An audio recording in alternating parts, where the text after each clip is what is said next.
तुम कौन हो? तुम भी बिल्कुल भूल गए हो कि तुम कौन हो। और जन्मों जन्मों में तुम बहुत जगह गए हो, बहुत यात्राएं की हैं। और उन यात्राओं में तुम अभी भी भटक रहे हो। कोई चाहिए जो सूत्र पकड़ा दे, तुम्हें थोड़ी सी याद आ जाए, तुम अपने घर के सामने खड़े हो जाओ। एक बार याद आ जाए तुम्हें भीतर के परमात्मा की, फिर सब धीरे धीरे याद आ जाएगा।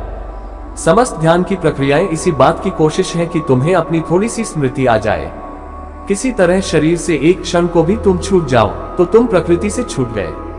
किसी तरह क्षण भर को मन बंद हो जाए तो तुमने इस भटकाव में जो शब्द और सिद्धांत और शास्त्र इकट्ठे कर लिए हैं उनको तुम भूल गए।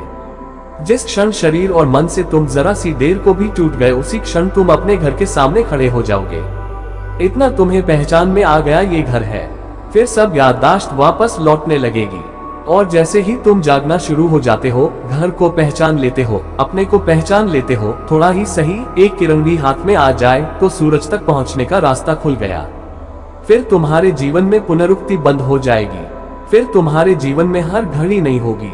प्रकृति तो पुरानी है, वर्तुलाकार घूमती रहती है। परमात्मा सदा नया है। तुम भी सदा नए होने की क्षमता रखते हो। और तब प्रतिपल नया होगा।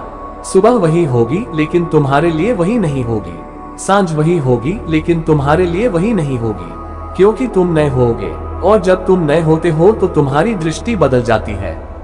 दृष्टि बदलती है तो सारी सृष्टि बदल जाती है।